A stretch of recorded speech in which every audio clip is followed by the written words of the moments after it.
Shalom la famille, vous êtes encore à votre émission Lumière chrétienne. Évidemment que nous sommes là pour parler encore des affaires du royaume.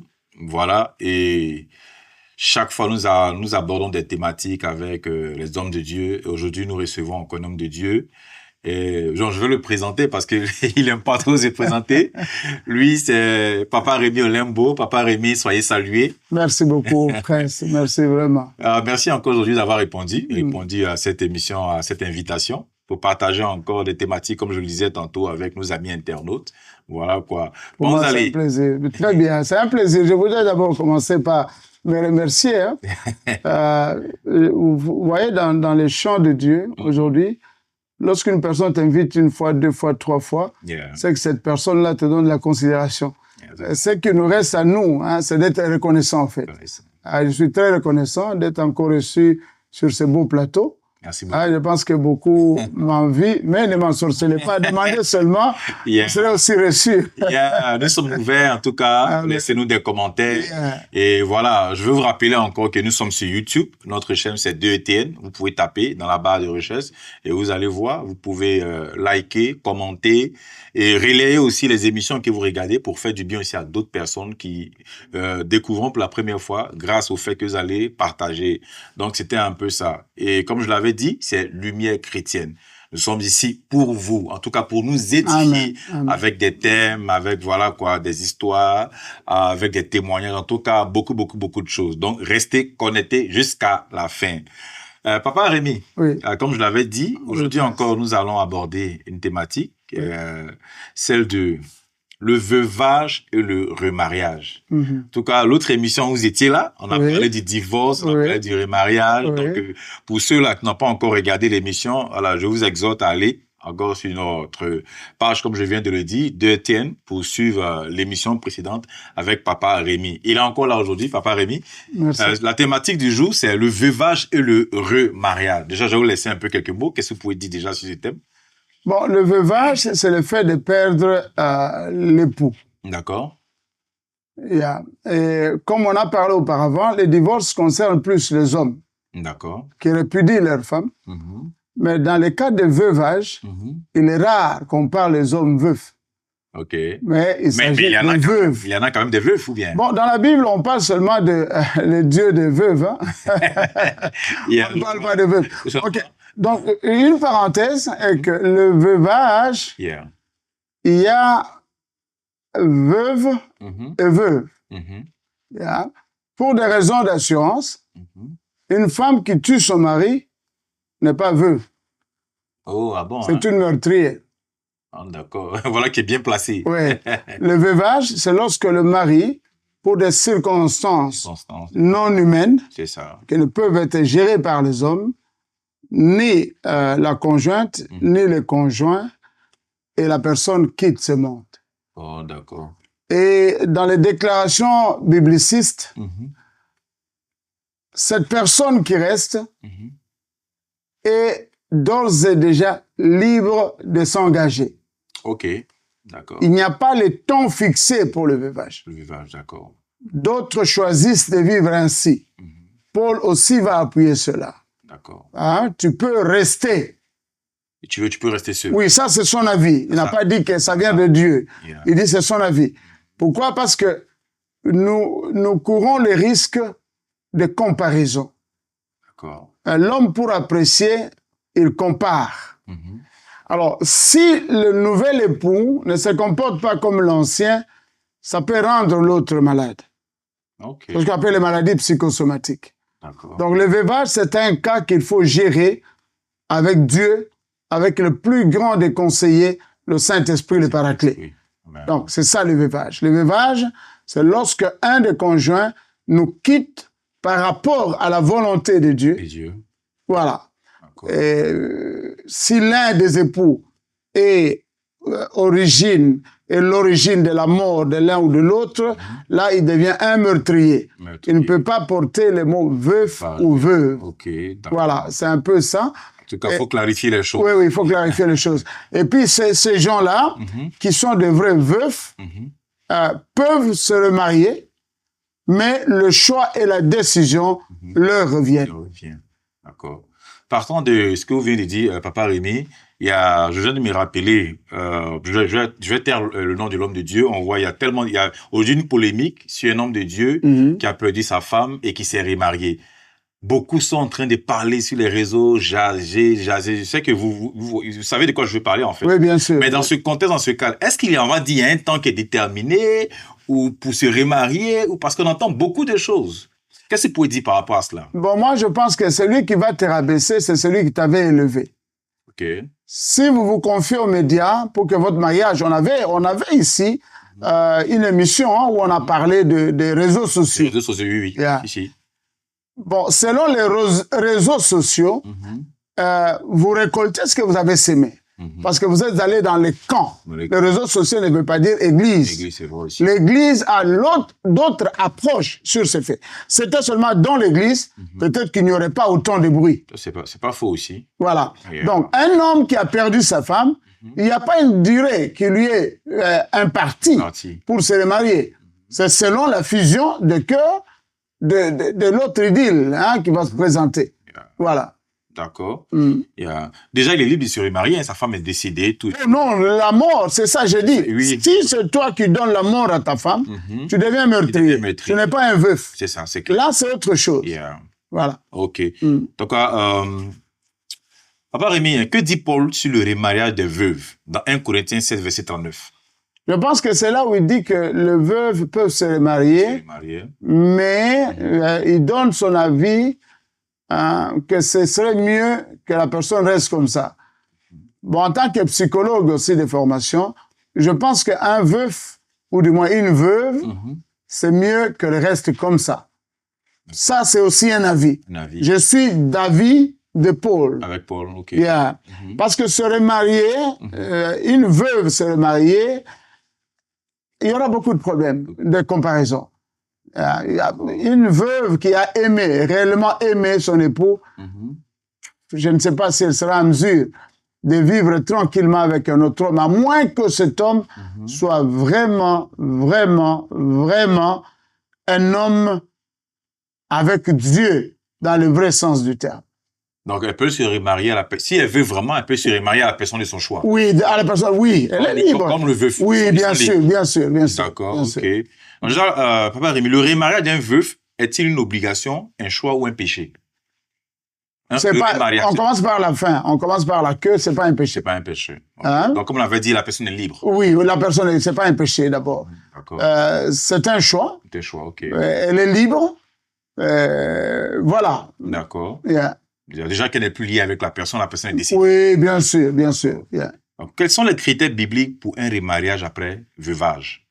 Est-ce qu'il y a des critères bibliques? Bon, il n'y a pas de critères bibliques, mais il y a une ouverture, une lumière biblique. Laquelle? Que la personne qui est veuve peut se remarier. OK. Et là, après, ce sont des avis. D'accord. On préfère que vous restiez comme ça. Comme Paul avait dit, effectivement. Voilà. Apôtre Paul, OK. D'accord. Papa Rémi, pourquoi Paul recommande-t-il aux jeunes veuves de se remarier? 1 Timothée 5, verset 14. Pour ne pas brûler d'envie. Ah, d'accord. Vous savez que, la majorité de péchés, d'adultère, de ce soir-là, c'est le sexe, c'est le corps. Faut pas qu'on se mente. Non, nous sommes des humains. Yeah. Ce côté-là, cet métabolisme humain peut se manifester même sans le vouloir. Il y a des heures, lorsqu'une personne est en très bonne santé, où ces parties-là du corps, ces sensations, sont appelées d'une manière naturelle.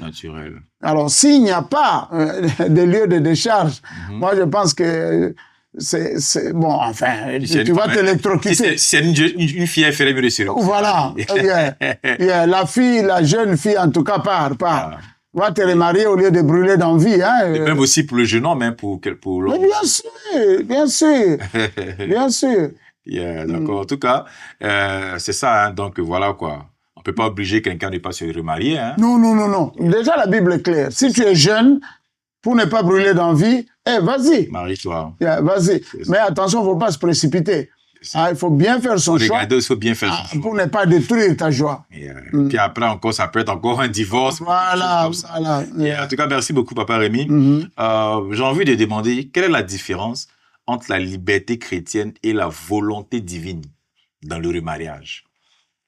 Bon, d'abord, il n'y a pas de liberté chrétienne en dehors de la visitation de la parole. Okay. Vous connaîtrez la vérité, cette vérité vous affranchira et vous deviendrez réellement libre.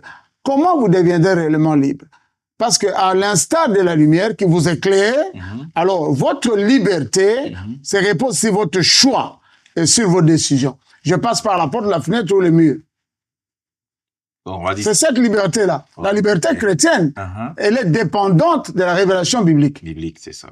C'est ça la liberté chrétienne. OK. Le veuvage est-il une opportunité de se consacrer totalement à Dieu?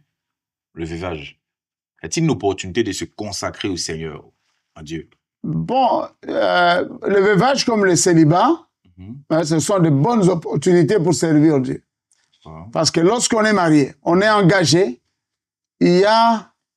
vous devez effriter un peu de votre engagement, de votre zèle pour satisfaire le compagnon ou la compagne.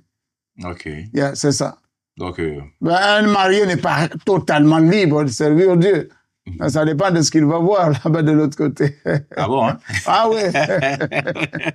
OK, nous rendons grâce au Seigneur. Amen. Comment discerner si Dieu veut que je me remarie ou reste seul? Bon, on n'a pas besoin du prophète pour le savoir. Parce que Dieu dit, fais de l'Éternel tes délices et il te donnera ce que ton cœur désire. Pour trouver ça, il faut d'abord partir de ton désir. Dieu n'est pas un maître qui nous manipule comme des marionnettes. Il n'est pas un dictateur. Non. Dieu part de notre désir afin de satisfaire ses désirs. Il peut les éclairer, il peut les accompagner, il peut les nourrir, mais il ne peut pas les retirer de l'homme. OK. Est-ce que Dieu peut avoir un nouveau plan conjugal après la paix d'un époux? Pour quelqu'un? En fait, le plan conjugal, ça ne dépend pas de Dieu. Dieu a institué les choses comme ça. Ah bon? Ah, bien sûr. Okay. Ce n'est pas Dieu qui a institué le mariage, comme on dit. Je pensais que c'était Dieu qui avait institué le mariage. Non. Attends, il y a ce qu'on appelle institution. Je vais t'expliquer. D'accord. C'est parti de quoi? C'est parti du fait que Adam fut le premier homme le plus riche qui possédait toute la planète Terre. Depuis, il n'y en aura plus. Il va nommer les animaux, les insectes, les oiseaux, les poissons. Il va nommer tout ça. Toutes les richesses souterraines, c'était à lui. L'eau qui était en haut et l'eau qui était en bas, c'est lui qui devait les manager. Mais Dieu a trouvé qu'il n'était pas content. Il dit, tiens, donc le mariage, c'est les besoins intrinsèques, intimes de l'homme. Alors, comme Dieu est la réponse aux besoins de l'homme, il a dit, il lui manque quelque chose. Vous voyez? Si nous partons de ces faits, la femme n'était pas dans le programme de la création de Dieu. C'est pourquoi il n'y a pas de femme sans l'homme. Oui. Et l'homme, à cause de l'existence de la femme, n'est plus un homme, devient la moitié de l'homme. Et tu sauras que lorsque la femme fut créée, elle fut appelée femme, qui signifie semblable. C'est-à-dire mon image, mon autre virtuel. Alors, Ève va venir après la naissance de Caïn. Dans le jardin d'Éden, Ève n'a jamais existé dans le jardin d'Éden. On va dire Ève a existé après. Après, quand Caïn est né, alors son mari, parce que c'est lui, c'est à Adam que Dieu avait donné le pouvoir de nommer tout. Oui. Alors, lorsque on a donné naissance à Caïn, la femme va dire, oh, j'ai donné vie à un être grâce à Dieu. C'est pourquoi on l'a appelé Caïn. Mais l'homme va dire, ah, comme ça, comme il vient de faire, moi je l'appelle Hawa. Je l'appelle la vie. Donc, Ève n'est rien d'autre que vie, celle qui donne la vie. Vous voyez? Donc, Ève est venue après, mais dans le jardin d'Éden, il y avait un seul Adam divisé par deux. Non, papa Rémi, quand on dit divisé par deux, je ne comprends pas. C'est-à-dire que l'homme et la femme ne sont que deux moitiés d'un entier. Oui, parce que la femme vient de l'entièreté de l'homme. On a enlevé une moitié. D'accord, je vois. Ok, d'accord. Voilà. Mais moi, je peux dire que quand les gens parlent d'institution, comme vous avez, c'est parce que c'est Dieu qui a répondu à ce besoin-là. C'est pourquoi on parle d'institution. Il y a que Dieu qui répond à ces besoins-là. Donc, tout ce qui viendra après, ça sera toujours le cachet de Dieu. Oui, c'est pourquoi on peut dire, qu'est-ce que c'est lui aussi qui a institué le mariage? C'est pourquoi on dit c'est lui qui a institué le mariage. Bon, on peut dire que c'est Dieu qui a donné les règles. Il a dit l'homme quittera son père et sa mère et s'attachera à sa femme. Mais aujourd'hui, qu'est-ce qu'on fait? Il faut faire attention à ça. Je sais pas si c'est par rapport à ce qu'on parle d'institution ou bien on peut pas. Mais nous tous, nous sommes plus bibliques. Parce que c'est l'homme qui doit quitter. Ok. Comme en France, ce n'est pas l'homme qui marie la femme. C'est la femme qui marie l'homme. Ah bon? C'est l'homme qui quitte, qui va dans la maison de la femme. Oh, ok. C'est comme ça que la Bible dit. Oui. Ça ne se fait pas dans l'autre sens. Oui. Aujourd'hui, il faut que l'homme se prépare, appartement, tout ça, travail, machin, parce que la femme va arriver.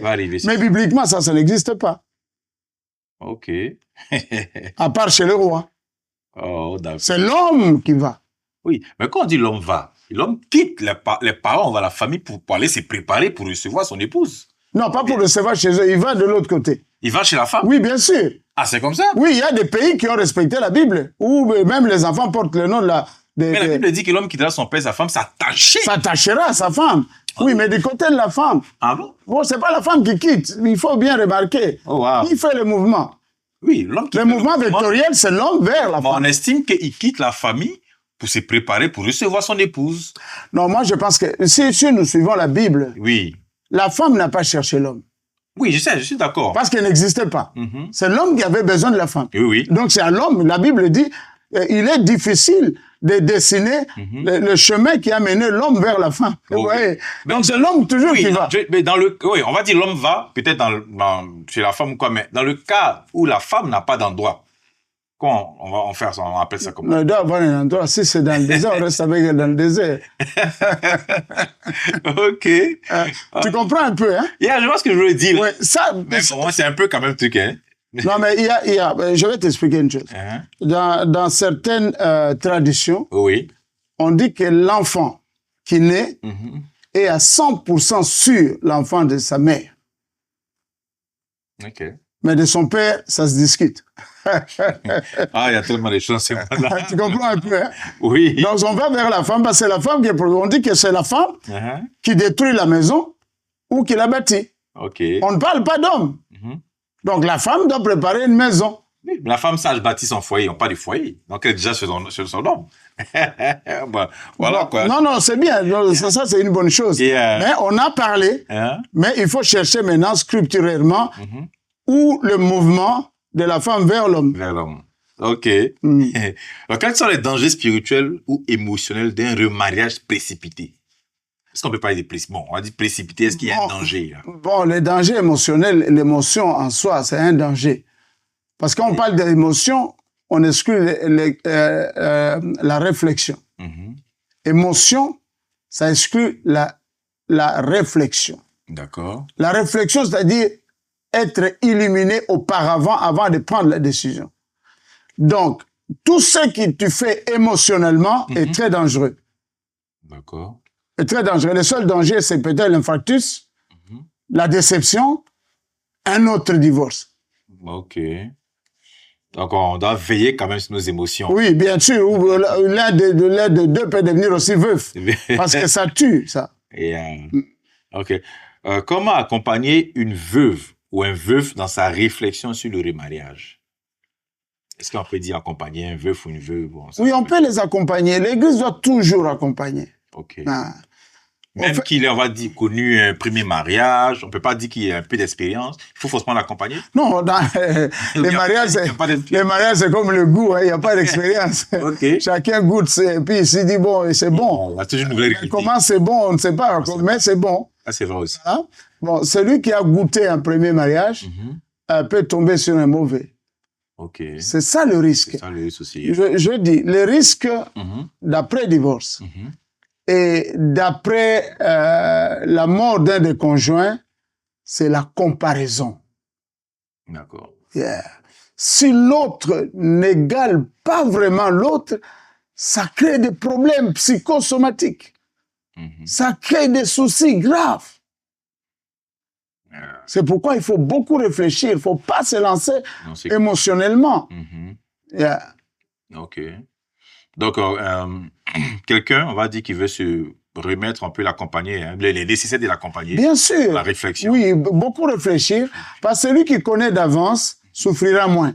Okay. Celui qui découvre, qui est surpris, peut mourir d'infarctus. Okay. Yeah. C'est ça le danger, au fait. Danger, d'accord. De ne pas perdre l'autre. Il va choisir même, il faut que je suive l'autre. Okay. Il peut même transformer celui qui est parti en mari de nuit. De nuit. Yeah. Parce qu'elle ne pense, ne jure que de l'autre qui est parti. Et l'autre, c'est ça le danger. Donc, il faut vraiment l'accompagner dans ce sens-là. Quel rôle l'Église doit-elle jouer dans le soutien au veuvage et au remariage? Quel rôle l'Église doit jouer dans le soutien au veuvage? Bon, l'Église doit d'abord jouer le rôle de Dieu. Hein? Le Dieu est le Dieu des veuves. Donc, l'Église doit mettre d'abord la veuve à l'aise. Pour que la veuve... Ou le veuf, ou bien c'est la veuve seulement? Il n'y a pas de place pour le veuf, je t'ai dit. Oui, les hommes accélèrent. Hein? Les hommes... C'est vrai que la Bible parle des veuves, hein? Des veuves, oui, parce que les veufs, l'homme peut encore aller se marier très vite. Hein, et ils n'ont pas de problème. Les hommes, la femme peut être malade, il se cherche déjà une fiancée. On ne sait pas s'il va mourir ou pas, mais il cherche déjà une autre fiancée. Ça, ce sont les hommes. Oui. Mais les veuves, c'est plus la femme.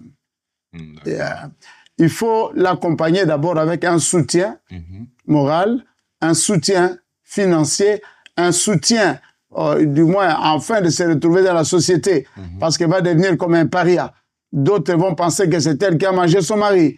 Ainsi, il faut l'accompagner dans ça. Et surtout aussi avec nos mentalités africaines. Et pas seulement africaine, même occidentale. Hein, même occidentale, orientale. Okay. La femme qui reste devient la cible première de tout soupçon. Ok.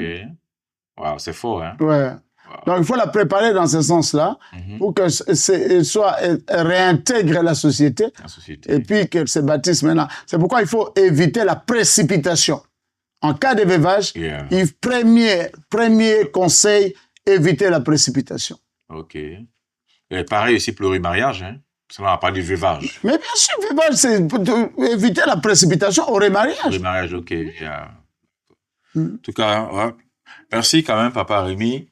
Donc, je veux rappeler encore à nos amis internautes, vous êtes à Lumière Chrétienne. Nous avons chaque fois des thématiques comme ça. Et donc, voilà, nous vous encourageons à vous abonner, à rester scotchés. Et à surtout aussi bénir d'autres personnes, à faire du bien d'autres personnes en partageant les vidéos, en relayant les vidéos. Papa Rémi, nous sommes, on va dire, à la fin de notre émission. Est-ce que vous avez un mot de fin à dire à nos amis internautes, à des personnes qui vont tomber sur cette émission ou qui sont en train de suivre cette émission? Ok, d'abord, je voudrais vous remercier encore, DETN, ça c'est en français, pour qu'on puisse bien le trouver. La lumière chrétienne, c'est que un veuf, une veuve qui se marie, doit avoir dans sa tête que le mot veuf et veuve disparaît. C'est comme si elle n'a jamais été mariée auparavant. Alors, si elle entre dans un remariage, avec l'idée, la pensée qu'elle est veuve, c'est qu'elle n'a pas encore adhéré au nouveau mariage. Et ça, c'est un danger. Ok. Une veuve, un veuf qui se remarie, devient simplement un homme marié comme tout le monde. Il récupère sa condition d'avant. Vous voyez? Donc, il ne faut pas confondre les choses. Lorsque une veuve se remarie, elle perd le statut spirituel de veuve. Elle devient femme de quelqu'un. Et c'est comme si elle n'avait jamais existé auparavant. Alors, si on traîne cette image, si on traîne ces statuts, alors ça devient conflictuel. Okay. Une veuve qui se remarie, ce n'est plus une veuve. Ça devient une femme normale. Comme toutes les femmes. Elle perd même les privilèges spirituels. On dit, il ne faut pas dire à ton nouveau mari, toi ne rigole pas avec moi, tu ne sais pas que moi, Dieu est le Dieu des veuves. Mais toi, tu n'es plus veuve. Plus veuve. Ça, c'est vrai aussi. C'est ça qu'on doit retenir. Il y a des gens qui disent ça. Oui, non. Quand tu te remaries, tu perds le statut. Tu perds ces privilèges. Ok, c'est vrai. Comprenez? Donc, si on retient ça, les gens qui nous suivent aujourd'hui, si vous vous remariez, alors laissez le poids, les fardeaux, la charge, l'identité, les statuts, les images, le souvenir de votre précédent mariage. Vous rebâtissez à zéro. C'est ce qu'on appelle le tabula rasa. Vous connaissez, vous faites comme si vous venez de naître. D'accord. Si vous portez le statut, c'est de l'adultère, au fait. Yeah, c'est vrai. Yeah. Yeah, j'allais même demander une question comme ça. Mais bon, j'allais dire en fait, le remariage après le veuvage, est-il vu comme une infidélité au défunt? Non, c'est pas une infidélité. Ok. Ça dépend de ce que vous vous êtes dit, mais nous savons tous que personne n'a jamais juré devant le pasteur ou le prêtre que même la mort ne nous séparera pas. Jusqu'à ce que la mort nous sépare. C'est-à-dire, vous êtes séparés. Vous reprenez à zéro lorsque vous vous remariez. D'accord. C'est pas une infidélité. Ok. Yeah. Merci encore, Papa Rémi. Je vous en prie. Et je veux encore dire merci à toutes ces personnes qui nous ont suivis, qui sont restés scotchés jusqu'à la fin. Et comme j'aime à le dire, en tout cas, restez chaque fois connectés lorsque nous lançons les vidéos, lorsque nous lançons nos émissions, parce que nous croyons que ces émissions vous feront du bien. Et vraiment que Dieu vous bénisse, et pour celui ou celle-là qui est dans cette situation, on va dire, de remariage, en tout cas, beaucoup de réflexion, et cherchez vraiment la face du Seigneur. C'est lui vraiment qui va vous éclairer. Amen. C'est lui qui va vous conduire. Dieu ne faillit jamais. Amen. Ayez confiance au Seigneur Jésus-Christ. En tout cas, portez-vous bien et à la prochaine. Bye bye. Bye.